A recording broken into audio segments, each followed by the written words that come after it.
Standing on the Edge with DJ Randy on BFAM 109.6. Today is Thursday, September 9th, and today we'll talk about who do you hang with on the edge of the coin. We also have the topic of how can I start with no money during Think Like the Rich. And today's personal story will be the hardest parts about owning your own business, part 2. Finally, we'll finish off the show with what would happen if. If you'd like to be a future guest on the show to promote your business or your side hustle, please email me at joinmeattheedge@gmail.com, or you can telephone the station at 678-383-4378. Let me know what your topic is so we can get you on the show.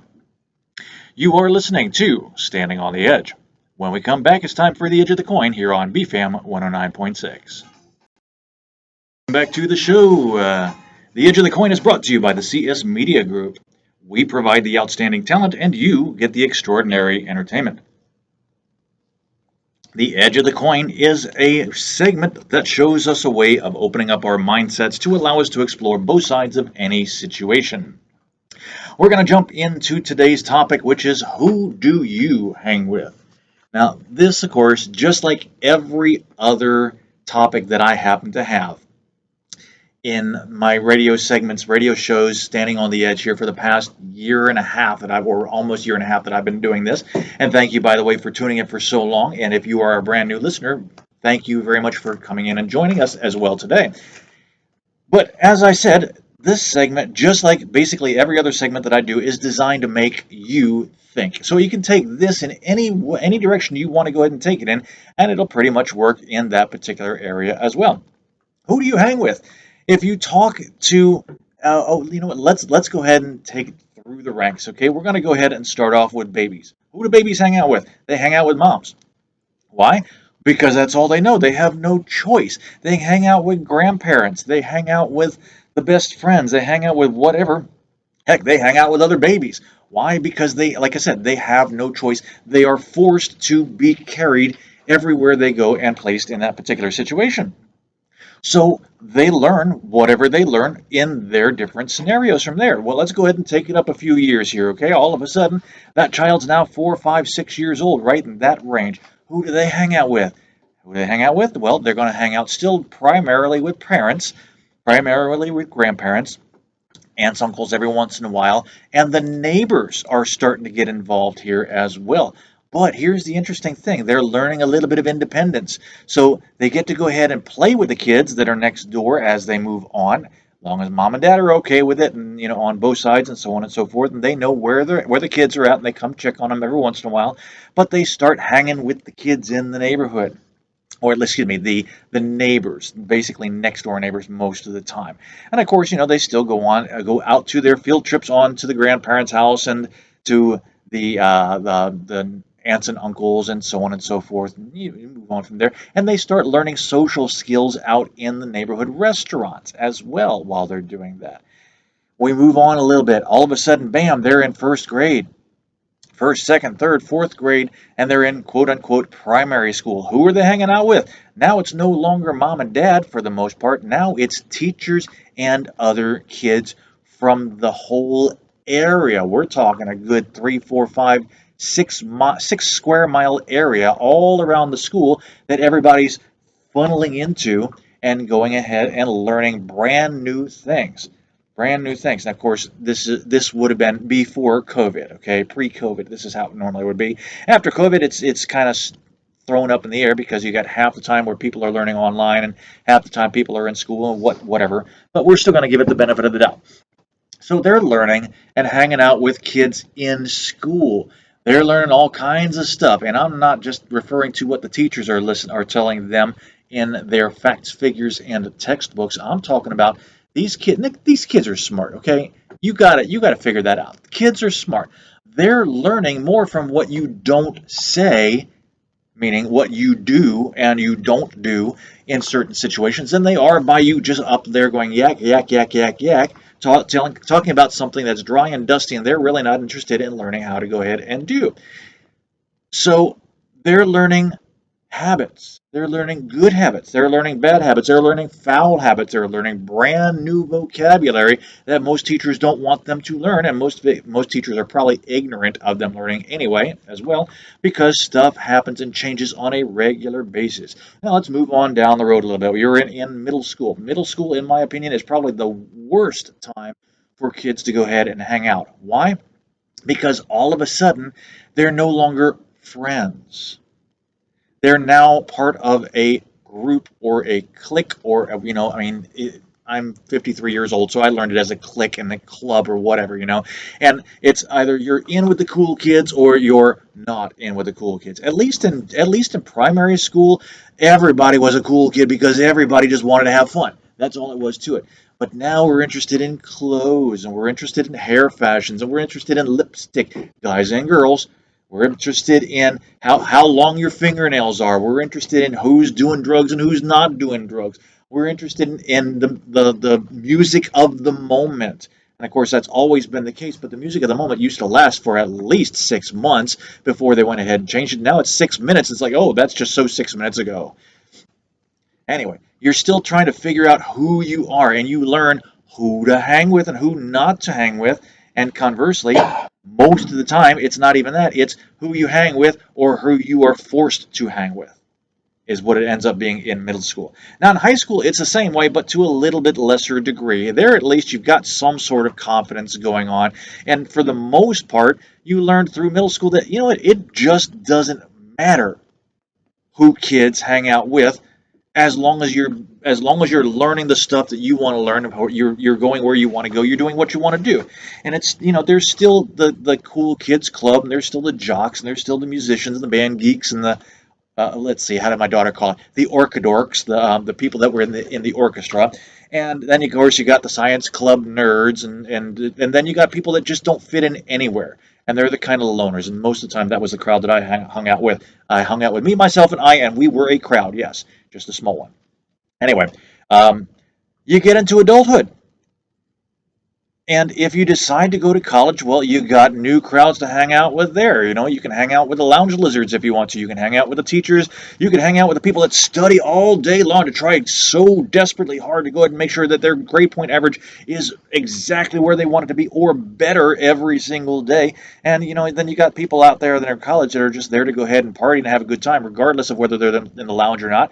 You have people that hang out in the cafeteria because they love the food all there. I'm not sure why, but that's just the case.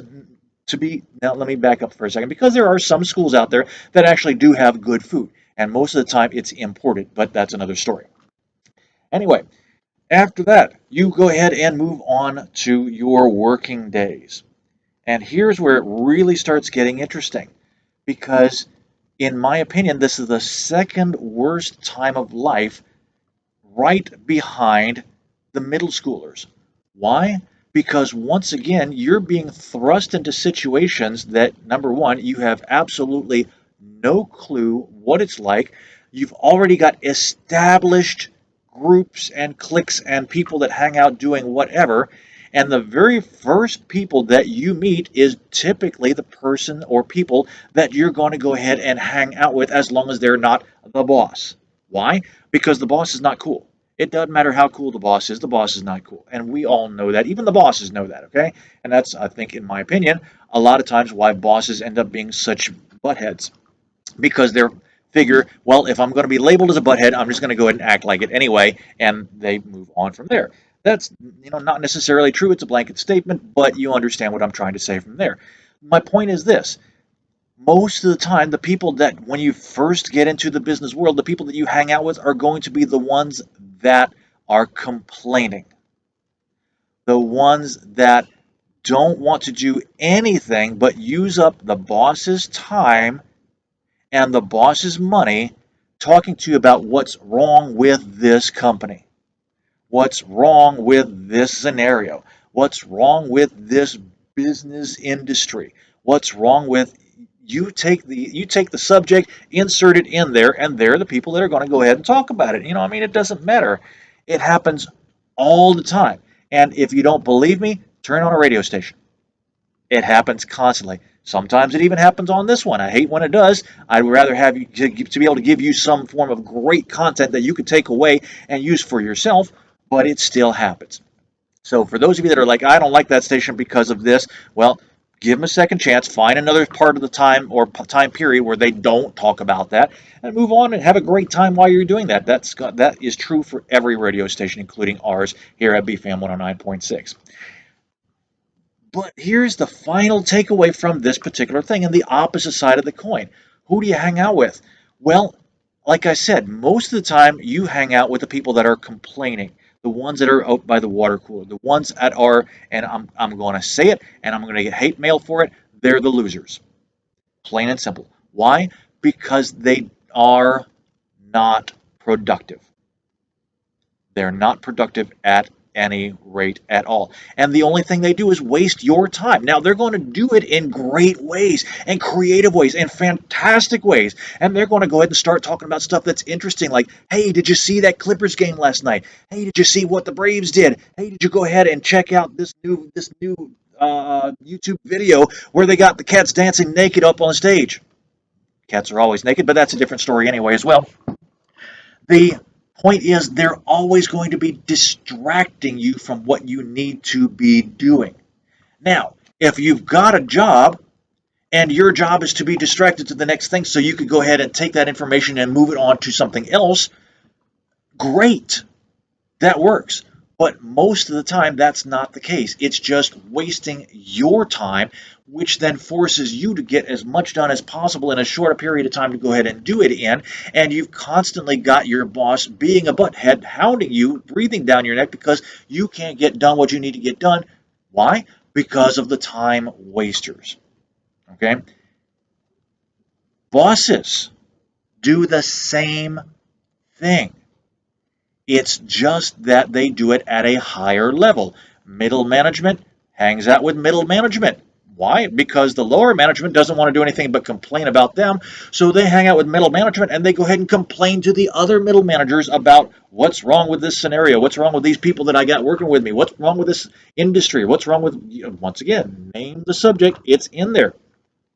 But they don't want to go ahead and go to the next level up and go to the higher bosses, the presidents of the companies, the CEOs, the corporate types, because they've got their own issues, and I'm not political and I don't want to talk to them, and yada yada yada. So what happens? The corporate types hang out with the corporate types.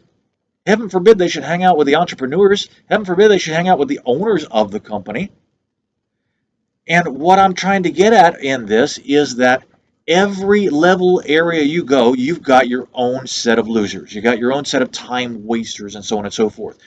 I want you to think of this. What if, regardless of where you are in the company, regardless of how long you've been with the company, regardless of what you do in that company, hang out with somebody successful.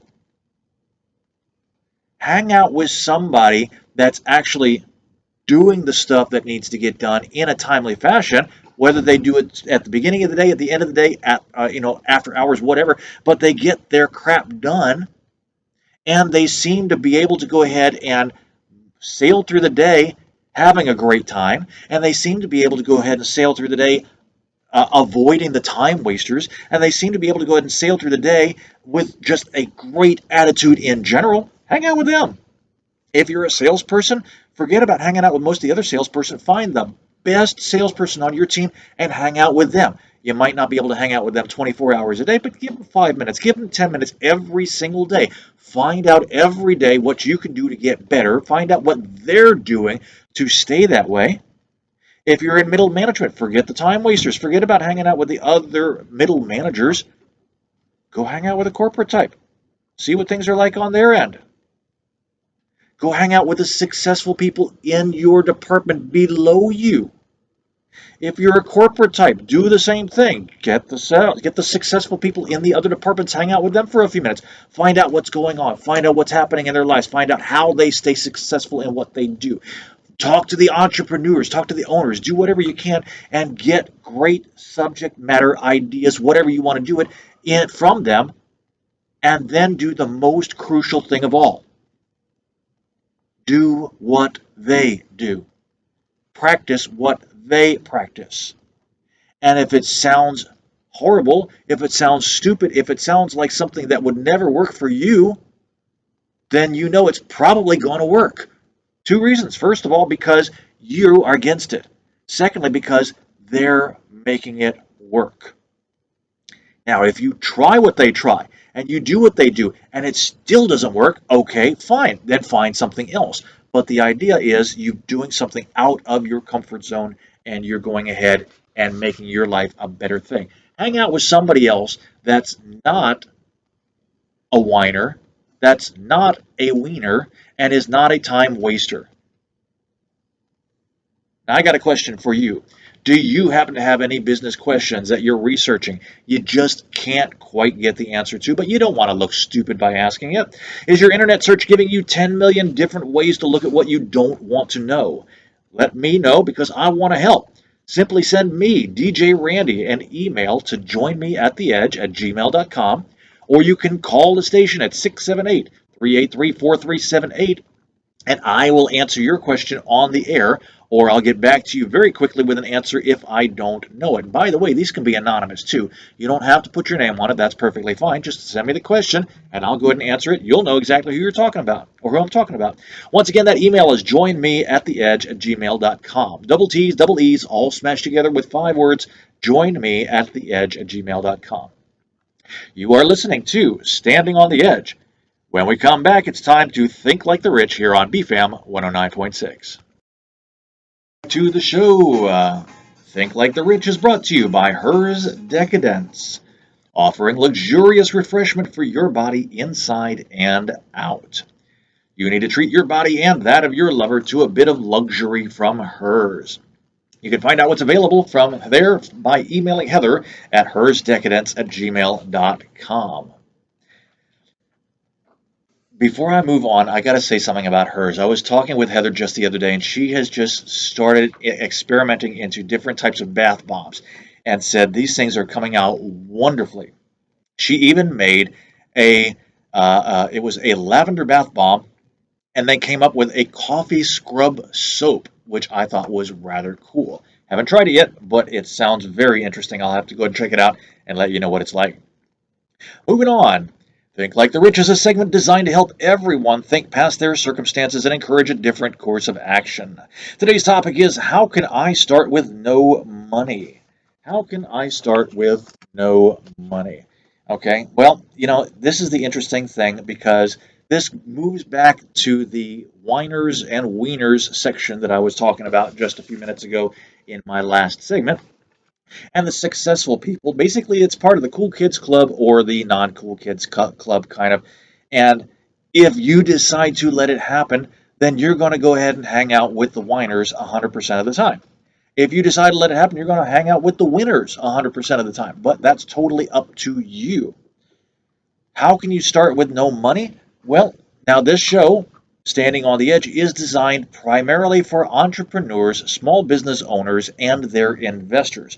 However, anybody can go ahead and take away facts, figures, whatever you want, even the concepts from this show, and put it to use in your own lives. And that's why I give this show to you on a weekly basis. Starting with no money happens all the time. All the time. And it doesn't matter where you are in life. I mean, think of it this. For those of you that have kids, especially young kids, my granddaughter, God bless her, she's notorious for this. And if you have grandchildren, you know exactly what I'm talking about. What happens is the child comes up to you and says, "Hey, Pop," or "Hey, Grandpa," or "Hey, Papa," or whatever your term of endearment is that they go ahead and have for you. They come up and say, "Can I have this? Can I have a snack? Can I have a," put in whatever verb you want or your adjective, noun, whatever it is that you got. Sorry, Dr. Lisa, but I'm totally throwing my English off there. I know you're a math teacher, but sorry anyway. The point is this. They come up to you. My granddaughter's notorious. She'll look at me and she'll see these coins that I got, just little coins here and there, quarters, nickels, dimes, pennies, that I've got kind of stacked up on the corner of my dresser. She'll look at them there and say, "Papa, can I have some of those monies right there so I can go ahead and have them and spend, so go ahead and buy something else?" She has zero issues with asking me for money. as most 5, 6, 7-year-olds have. No issues whatsoever asking other people for money. None. All of a sudden, however, once we get into middle school, it seems to change. Don't know why that is. It just happens to become a very ingrained concept where, my God, no, forget it. Forget it. You can't ask other people for money. And for those of you that are wondering why in middle school would you be asking other people for money, I'm going to go ahead and say 2 words: bake sale, candy sale. Those are 4 words, but you get the point, okay? School trips. They're trying to go ahead and get extra money raised to be able to do something for their school, a project that's coming up, painting the school, putting in a new gym, going on a school field trip, whatever it happens to be. And in elementary school, they don't even think about asking for money. They just go ahead and eat the product and expect the parents to go ahead and pay for it. You know, in middle school, the kids are like, I don't know, no, I can't ask anybody else for money. It just doesn't work for them. They've had too much beating down their throat going, you can't go out and ask other people for money. Why? Because that's what they learned from their parents. Because they ate the product, they didn't go ahead and do anything about it. No, you can't ask other people for money because you're going to go and eat the product anyway. Nope, you can't do it. And they just learn that too quickly. Unfortunately, that stays the same throughout most of the people's rest of their lives. And so they automatically come up with, sooner or later, whenever they want to go ahead and start their own side hustle. Let me push my teeth back in, excuse me. Their own side hustle, their own new business, whatever they want to do, because they don't like working for their boss, the butthead.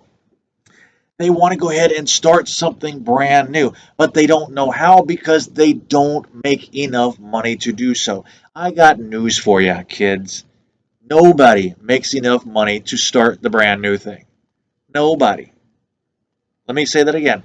Nobody has enough money to start the brand new thing. They're always having to put in more money than they expected, or they're having to go ahead and save up for a lot longer time than they expected because they wanted to go ahead and do something right. And they figured at first it was going to go ahead and start 6 months, and then all of a sudden they realized, no, it's going to take 6 months, it's going to take a year. That year then extends to 2 years, it extends to 3 years, extends to whatever you want to call it. And for those of you that really are calling bull on me right now, I got, once again, basically this to tell you about: construction crews. Construction crews. When's the last time you saw any kind of construction crew, whether it's from paving roads to building skyscrapers to building your house to coming in and going ahead and doing some sort of repair on your house, that actually went ahead and started from A complete to Z, that is cleaning up afterward themselves, presenting you with the bill in exactly the time they said? Extremely rarely. It always takes more time, therefore it's going to cost more, therefore it's going to take more money. And that's the reason why it doesn't ever actually happen exactly the way you think it will, okay? Now, that being said, what it means is that you have to get creative. You have to get creative. Why? Because if you don't, you're going to run out of money very quickly, and what you started off basically just goes to bust. How do I know this? How do I know this? Because I've done this 50 and 60 times. I've done exactly that. I've always thought, oh my God, that would be a great, fantastic, most splendiferous idea. And I sink every little bit of money that I got, which is generally very little, into it. And I realize, oh my God, it's just odoriferous waftings, and now I can't pay for it. And for those of you that are calling it like it is, odoriferous waftingers are farts, okay? Pretty much simple. I got Dave over here cracking in the corner for this. There's no way to do that word. See, if you walk away with odoriferous waftings from this radio show, you've already come away a better person, right? And of course, you're probably laughing in your car right now. Please, if you're laughing in the car, pull over to the side of the road. Don't get in an accident because of my odoriferous waftings that are coming out of my mouth. Anyway, we're moving on. Because of the fact that you have to get creative.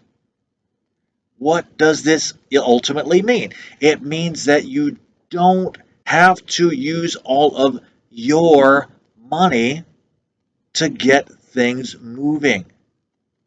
It does mean, however, that you've got to get other people involved. And that's a scary thing. I'm just going to throw that out right there. That's a scary thing. There are people out there, most people at some point or another. In fact, I would wager to say every person at some point or another has had at least one person where they don't want to talk to somebody else for a particular reason.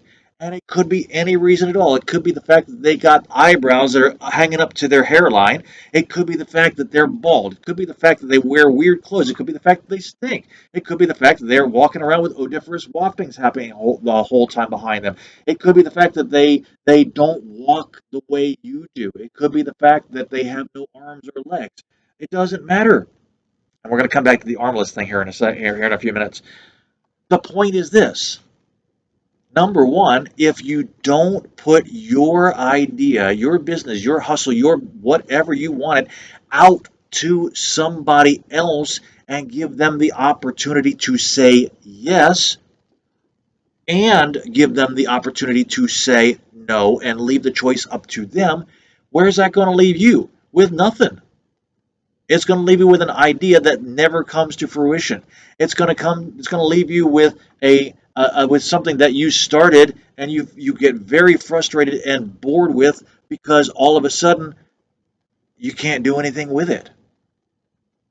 It's going to leave you with a failed idea and a sour taste in your mouth.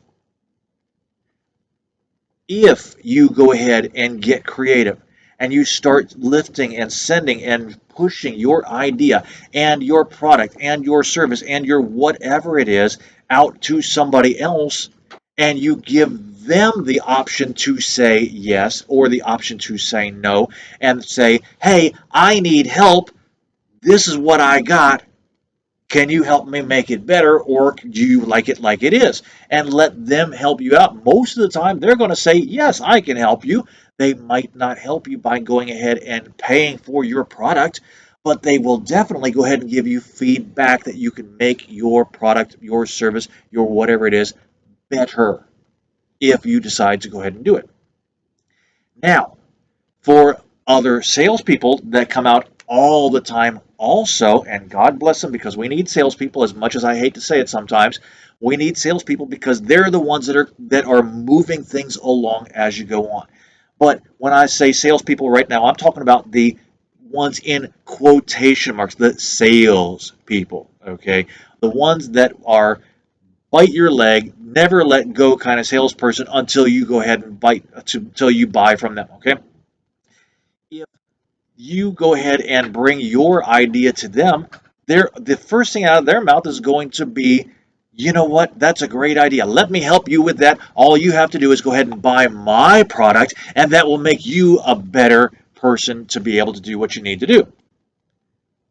I've done the same thing at some point. I mean, honestly, and here's a little freebie for you guys also, okay? I know everybody hates telemarketers. I really do. You hate telemarketers. You come across the telephone rings, and it's somebody that's coming in from another country, most often the time India.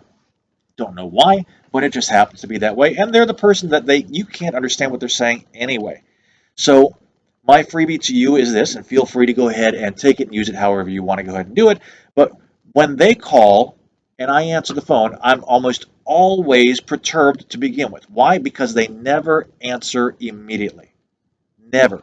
There's always a 3 to 4 second delay where I've gone, hello, hello, hello, generally 3 times. After the third time, I'm really perturbed. I don't want to hear anything they have to say. You hear it click as they lift up the phone. Oh, my God, people, if you're going to call me, have the phone to your ear, please. All right? But they've already given me a chance to get perturbed in those 3 seconds time. So they say, yes, I'm calling for, and I say, thank you for calling DJ Randy. I'm assuming that you want to go ahead and invest in my show. It's only $1,000 a month. What do you say? And the first thing I get is click. Now, for those of you salespeople that are the bite and hold kind of people, or you're doing the cold calling or something like that, like I said, here's your takeaway. Once again, if you're calling me, have the phone to your ear. Don't just auto dial and wait for somebody to pick up, okay? It doesn't work ever. That's your takeaway from there. So, how do you start with no money? You always start with no money. Always 100% of the time. Because regardless of what happens, whether you get a good idea and you want to go ahead and move on to the next best thing, you have to figure out what you need to afford it to begin with. It all starts with the idea behind it that you then put into place and figure out as you go along how to make that money. You are listening to Standing on the Edge. When we come back, it's time for Tales from the Edge here on BFAM 109.6. Tales from the Edge is brought to you by the HRS Foundation, investing in future generations to ensure a better tomorrow. Tales from the Edge is a shared personal example of people and situations that I've experienced during my path to growing wealthy. Today's story is about the hardest part about owning your own business, part 2. The hardest part about owning your own business, part 2. Now, this, of course, is not just uh, um, only relegated to business owners. Okay, it's not relegated to just people having a business. I'm talking about side hustles. I'm talking about everything you do in life, just like every other segment that I do. Think about it, put it in your own system or into your own life, into your own, plug it into your own, whatever happens to be that you're using. Okay. And here's the interesting thing about it, and I'm going to go ahead and relate this to what I was saying a few minutes ago about the armless person.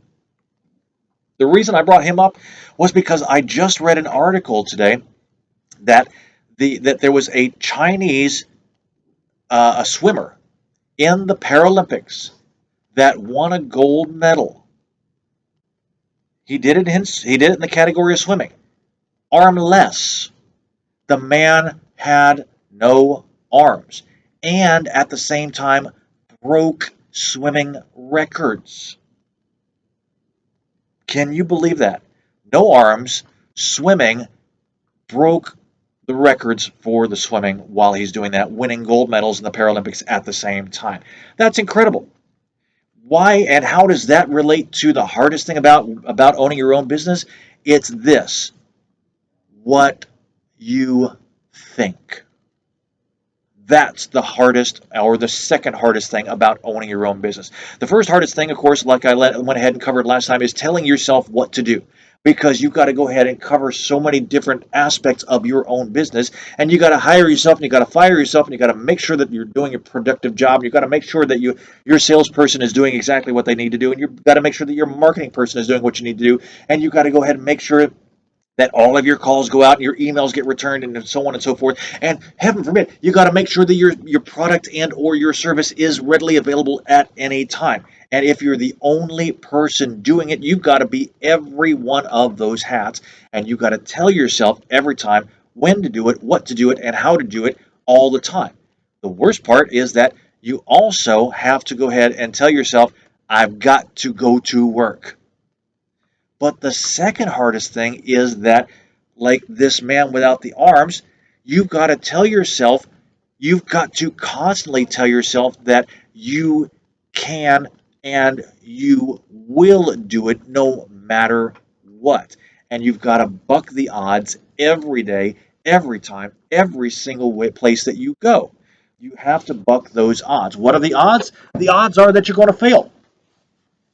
The odds are that you're going to lose. The odds are that you're going to get a no. The odds are that you're going to just hang it up every single day and go, no, I didn't get a single thing done or a single sale what you're doing. But here's the benefits. If you get that gold medal, everybody knows your name, even if it's for a short while. Everybody's talking about you, even if it's for a short while. Everybody wants to be with you and hang with you and want to know what the secret to your success is, even if it's for a little while. The benefits so outweigh the negatives every single time. Most people, they can't stand hearing the word no. They can't stand hearing the fact that they can't do what they're trying to do. They can't stand the naysayers. The ones that are successful are the ones that go past that. And I can go ahead and give you example after example of a person that said, I got basically 10,000 no's in over the course of 4 years, and I spent $10,000 paying to hear people say no on the off chance that one time, that very first time I got a yes, I made all of that $10,000 plus back. And it was so worth it for that one yes that they kept getting and hearing no. And they kept repeating and hearing no. And they kept going back after somebody said no. They kept on doing it. Why? Not because they were gluttons for punishment. They did it because they wanted to go ahead and make sure that every time they heard no, they tried it a different way so that the person saying no opposite them wouldn't be saying no for the exact same reason. They learned different ways to go about doing things. They learned different ways to be able to go ahead and talk. They learned different ways to be able to present themselves. They learned different ways to dress. They learned different ways to style their hair. They learned different ways to, I mean, you name it, they did it differently until they got to that yes. And here's the cool part. Once they got the yes, it was not very often after that that they started getting no's again. Unless they went back and foolishly repeated one of those things that got them a no in the first place. And they had to smack themselves in the head and go, oh my God, what am I doing? Let's go back and do this properly. And it got better and better and better, more consistently and more often over the course of the time, to the point where the next 4 years they had after that, it was literally $10,000 every day that they went ahead and started doing what they were doing.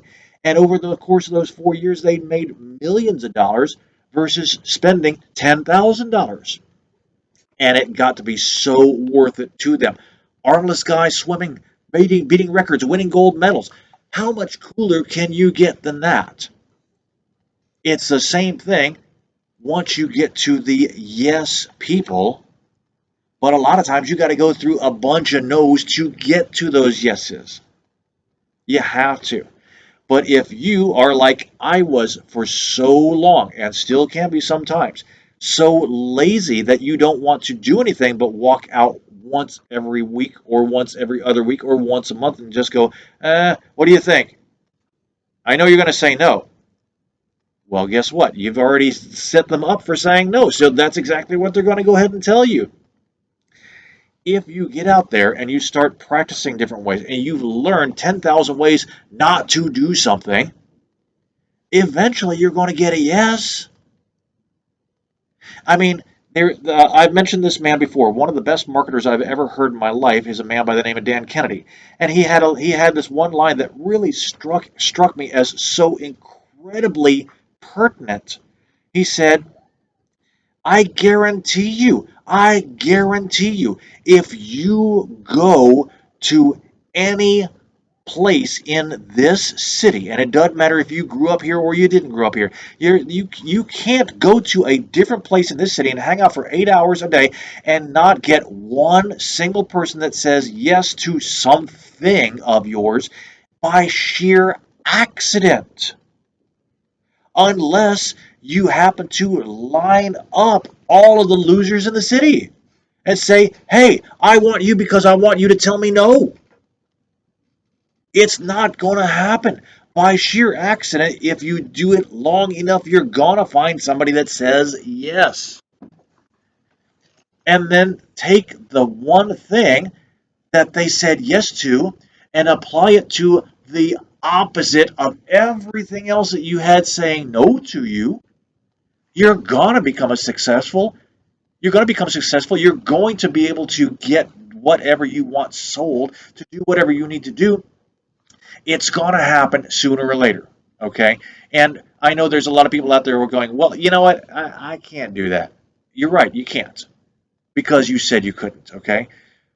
But I have physically seen with my own two eyes, the ugliest person in my high school walk out arm in arm with the hottest girls on a regular basis. And it wasn't because he paid them to do it. But he was walking around with the hottest people out there, and they didn't care that he was the ugliest person. The fact it was that he had something that they wanted and they enjoyed about him, and therefore they were walking and wanting to be with him constantly in doing so. Now, conversely, he had some of the hottest girls out there going, "Ew, yuck! I don't want to do anything with you at all either." He didn't care. He still had people talking about him every single day. That's where I like to hang out. I'm sure that's where you want to hang out with. So why is it that we don't? And it all comes back once again to the hardest part, your business of whatever it is you're doing. And that's because you won't allow yourself the opportunity because you're too afraid of getting no's. You're too afraid of getting rejection. You're too afraid of being out there in somebody's space to give them the opportunity to say, yeah, I like what you're saying. Let's explore that further. Instead, you'd rather go out there and go, well, these people really they've got too much of their own plate. They're all doing whatever, something like that. Okay. Now, let's explore that for half a second. I've got how much time left? I got 5 minutes left, 4 minutes left of this particular segment here. So let's explore that for a second, okay? The excuse, and it is nothing but an excuse of, well, they're all too busy. They're all too busy, okay? You know what? For those of you that think they're all too busy and they won't have time for this, I'm going to go ahead and give you 3 letters. M-O-M. Mom. I don't know of a single person on earth that's ever as busy as Mom is. And yet she always has time to listen to your idea, whether it's good or bad, or she's going to tell you, hey, let's check this out a little bit later. At least she's giving you the option to come back again. When? Almost 100% of the time. You have to literally be able to force yourself negatively into her telling you, get out of my face, to her not allowing you to come back into her life and say what you want to say. And yet, she's constantly either at her job or doing a business or making dinner or taking out the trash or helping out with babies or helping out with the neighbor's kids or helping out with some sort of project that's going on at work or at church or their civics club or whatever it is, or being involved in politics, or you name it. Moms do it. But they've always got time for you. How does that work? They're the busiest people on the planet. So for the excuse that somebody else is too busy to listen to you, that's not true. They might be busy at that moment, but they've always, always, always got time to listen to 10 seconds of a very carefully crafted, worded some phrase that will give you the opportunity to come back or to tell them more. Right now, there's a popular commercial going on, and it's a silly commercial. It really is. It's talking about colon cancer and the reason why you have to go ahead and screen for it before, of course, obviously, that you get colon cancer. But they want to make sure that you are moving on. And the one thing that constantly pops up is you got these little tiny boxes going, hey, you need to go ahead and do this. And the person next to him says, wow, tell me more. Tell me more. Those are great words right there. They really are. But the tell me more is what most people are afraid of. Why? Because they're not prepared to tell you more. Okay? I mean, think of it this way. You are a college age student. You're out there. You want to go ahead and really start dating, but you were too scared to go ahead and go out on very very many dates in high school. Well, now all of a sudden, mom and dad aren't there. You don't have to go ahead and worry about whether or not she's going to be good enough to bring home to mom or dad that first date. You don't have to worry about them having to take you out on that particular date. You don't, whatever it is that all the objections were for mom and dad back in high school, they're now gone, and it's totally on you 100% of the way. And you go up to that one girl and you say, would you like to go out to lunch with me? And more often than not, it's like, would you, yeah, you want to, I know you don't. I know you're probably busy, but and that's about as far as you get because she's going, "What the hell have you been smoking?" But if you actually came up and said, "Hey, we're in the same class together. I got a couple of questions I want to ask you, and you might not have time right now, but can we get together later on?" And you open up a way to get into her space for a certain period of time, and then it doesn't matter whether you're scrambling afterwards to go ahead and find out what it is you need to go ahead and get answered. As long as you're prepared for it, it's going to lead to a yes or a no, but at least you got her attention, which is what you want in the first place. What you do afterwards with it is totally up to you. And that is, like I said, the hardest thing about owning your own business, part number two. You are listening to Standing on the Edge. It's time to close out the show with What Would Happen If here on BFAM 109.6. Show What Would Happen If is brought to you by DJR Entertainment. Do you have a Halloween party that needs to be extraordinary? And yes, Halloween is coming up very quickly. Telephone 470-554-2134 to schedule the perfect DJ guaranteed to be the life of your next party. Today's topic for what would happen if is this: everyone was rich. It's also known as If I Were a Rich Man. Now, for those of my Jewish friends out there, I want to go ahead and say I hope you had a great Rosh Hashanah the last couple of days. It is now over, but we're coming up on one of the highest holy weeks in the Jewish faith, and that is Yom Kippur, or Sukkot, leading up to Yom Kippur, excuse me.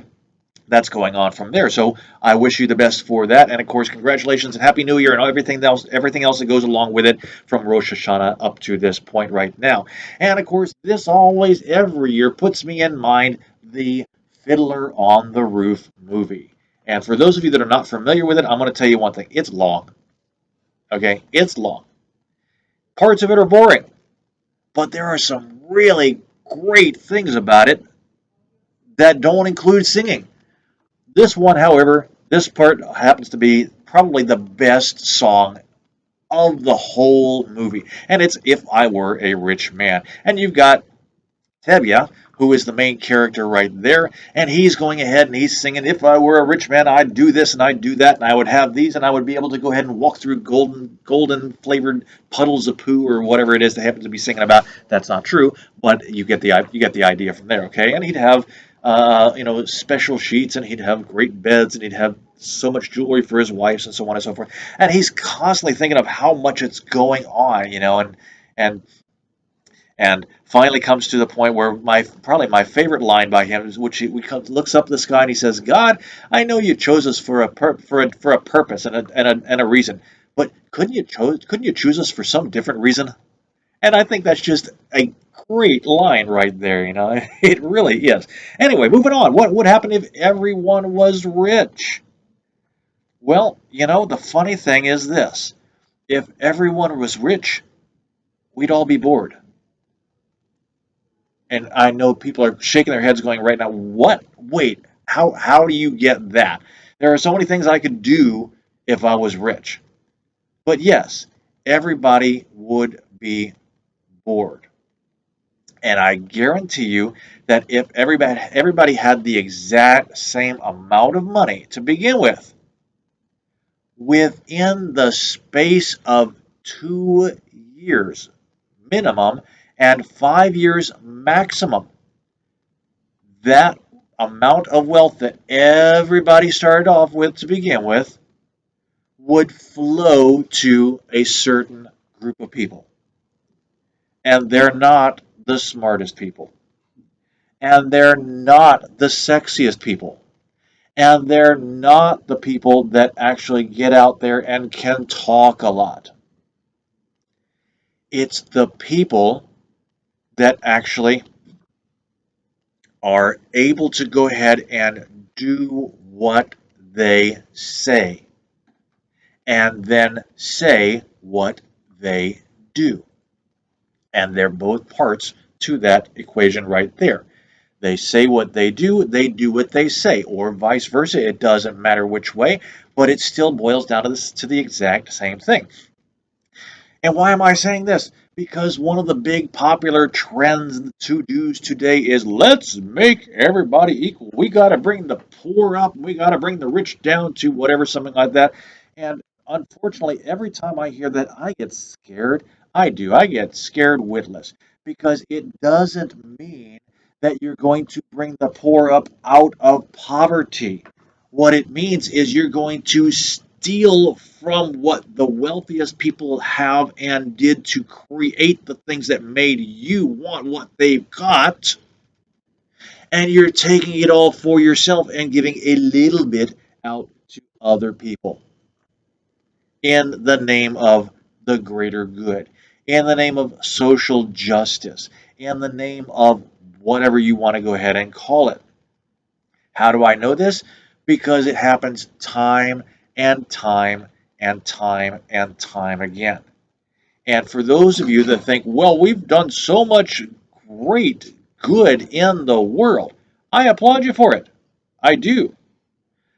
But how many countries out there are there right now, from Haiti to Africa to Asia to even parts of Europe right now, where everything that you've done to collect from the generosity of other people, and you've sent a portion of that to those shores, whether it's Tripoli or Chad or Angola or Eritrea or Haiti or the Dominican Republic or Uruguay, Paraguay, you name it, those countries out there, there's a lot of those countries where everything you sent them gets sat and stuck and wasted and rot, R-O-T, on the borders of those countries. And finally, when they finally decide to go ahead and let some of it through, it's the rotten stuff that's passed on to the people in the country. And who does it get passed on to? The ones that need it most. So you can go ahead and tell me that you go ahead and collect in the name of the greater good so you can go ahead and benefit the people that are happening right there. But until you can also tell me that while you're collecting that amount from there, that you're matching 100% of what's being given out of your own pocket, I'm not going to listen to you very often. Until you can go ahead and tell me that you are in the benefits or you're in office in government for your constituents, for the people that went ahead and voted you into office. And you can tell me that you don't take a single dollar as a pay, and you don't go ahead and live in the mansion that they went ahead and gave to you. You'd rather go ahead and stay in your own house, and you don't go ahead and use the cars that they went ahead and purchased for you on a regular basis. You'd rather use your own car. I'm not very interested in listening to you. I'm really not. Until you can go ahead and tell me that you went ahead and campaigned for your office using your own wallet. And in addition, did not allow anybody to give more than what was absolutely necessary, and you could match for them what was happening.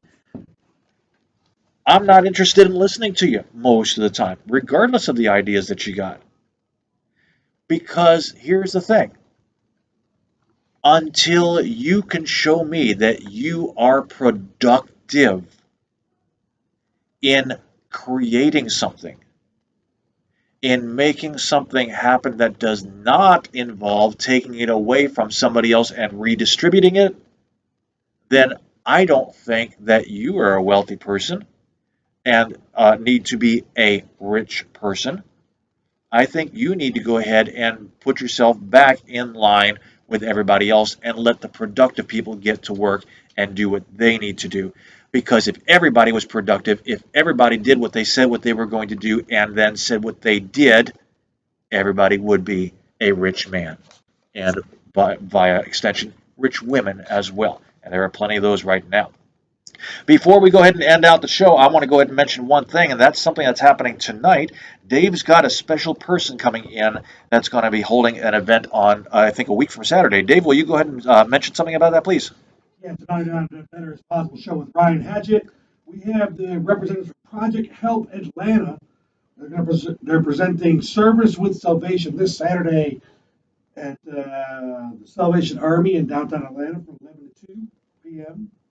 The Salvation Army is located at 469 Mariana Street, Atlanta, Georgia, 30313. And this is for the homeless.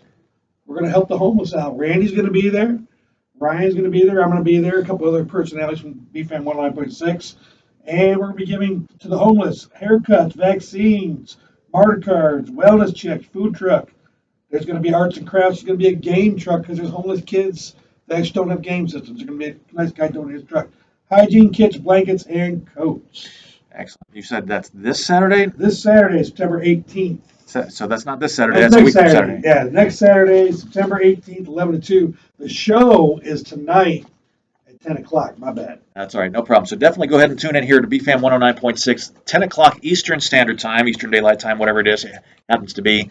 And go ahead and learn more about that also. But yes, I will be attending there. That's going to be a week from this Saturday, which is the 18th of September, and I look forward to that also. In the meantime, here's a shout out to my sponsors. They are DJR Entertainment, the CS Media Group, Hers Decadence, and HRS Foundations. My next show is going to be next Thursday, September 16th, also at noon. But until then, remember to expand your awareness. Think of something every day to help you on your own path, and hopefully soon, I'll see you joining me on the edge. Have a great weekend.